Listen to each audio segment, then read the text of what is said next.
బాబోయ్, దుంపలు ఉడికిపోతాయి ఎండకి. అలా ఉంది ఎండ.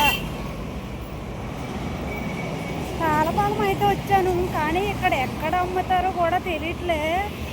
ఒకరిని అడుక్కుంటూ అయితే వస్తున్నాను ఇలా ముందుకి. చూద్దాం. ఎండ మామూలుగా కాయదు. ఇక్కడ మంచి చెట్టు ఉంటే కూర్చున్నాయి ఇక్కడ.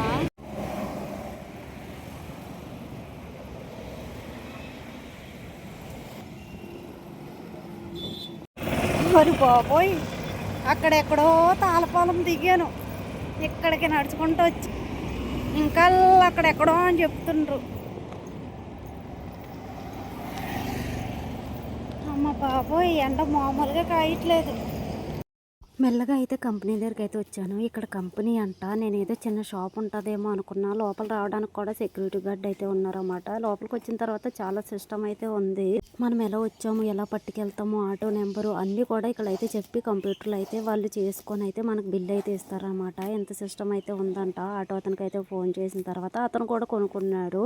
ఒక లేయర్ అయితే వాళ్ళదే అనమాట. అయితే ఆటో అయితే వేసుకొని వచ్చాము. తర్వాత స్తంభాలు, నెక్స్ట్ ఈ గోళం కూడా తీసుకున్నాను అనమాట. ఇంటికైతే వచ్చేసా. ఇంటికి వచ్చిన తర్వాత అయితే ఇవన్నీ దించేసి అయితే ఆటో అబ్బాయికి డబ్బులు ఇచ్చేస్తే అబ్బాయి అయితే వెళ్ళిపోయారు. బాగా హెల్ప్ అయితే చేశారన్నమాట. ఇవైతే ఇంటి వెనకాతలో అయితే వేశాను. ఇంటి వెనకే కదా మరి నేను ఫినిషింగ్ అనేది వేస్తాను. ఈరోజు ఎండ అయితే మామూలుగా లేదు. పిచ్చి అయితే కుదురుతుంది, అంత బాగా కాస్తుంది ఎండ.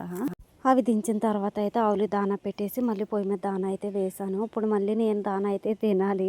పొయ్యి అయితే మండుతుంది. ఎండ మరి మామూలుగా లేదు కాబట్టి చెమటలు అయితే మామూలుగా కారట్లేదు. ఇంట్లో అయితే కరెంట్ అయితే పోయిందంట. నాన్న అయితే బయట పడుకున్నారు. వీడియో నచ్చితే కనుక లైక్ చేసి కామెంట్ చేసేయండి. బాయ్.